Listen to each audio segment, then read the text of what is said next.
Internet is a system that we use for anything and everything.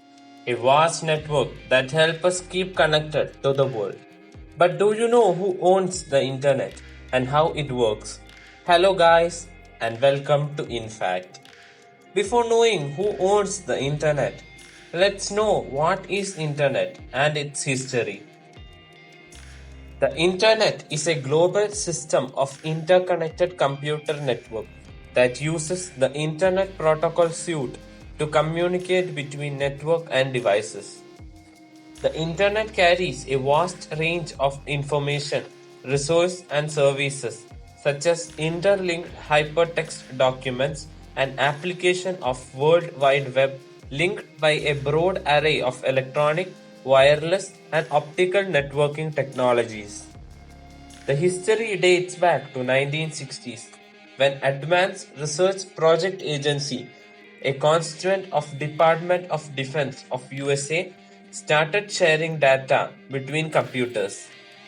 Later, they added many institutions and universities, which also combined with the network and started sharing information between each other.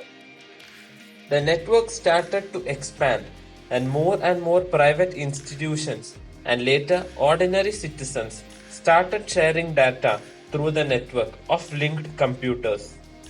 This is the beginning of the internet as we know today.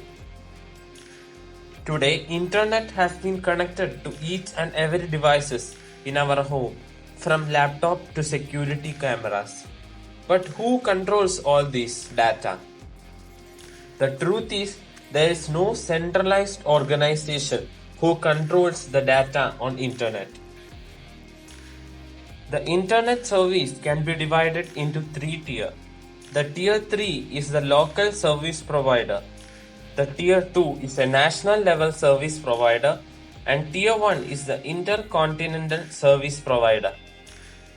The main job of tier 1 level provider is to lay a network of intercontinental optic fiber cables through which the information reaches us. The tier 2 level provider connect the network and distribute the network across the continent or country, and the tier 3 level provider connect the network with the local network tower or to a computer directly. The money we spend on a particular quantity of data, say 1 GB, is not the cost of the data we use, but the amount is used for the maintenance and expansion of the infrastructure. The data we consume and the data speed can be controlled by the internet service provider. Now let's take an example. A person has a data speed of 100 Mbps and gives a command to log in into Facebook. As there is no data center for Facebook in India, being having the high speed data of 100 Mbps, the internet service provider direct the data from a nearest data center in another country through the shortest possible route through the submarine cables or optic fiber cables which are laid underneath the ocean. If a person had 10 Mbps of data speed, the internet service provider will redirect the data through lengthy routes from the same data center, so there will be a delay for the data to reach the person's IP address. Then what about mobile phones? How are they connected to the internet? If a person uses a mobile phone, then the submarine cable or the optic fiber cable would be connected to a network tower of the particular network, and using the network tower, the data reaches the particular IP address in the form of electromagnetic waves. Reliance is one of the largest tier 1 level company and has laid cables connecting Asia, Africa and Europe. Now you know why they are able to provide more cheaper data. Nowadays, internet is available to all and living without it has become difficult. Even though we are free to exchange information, it is regulated in many ways.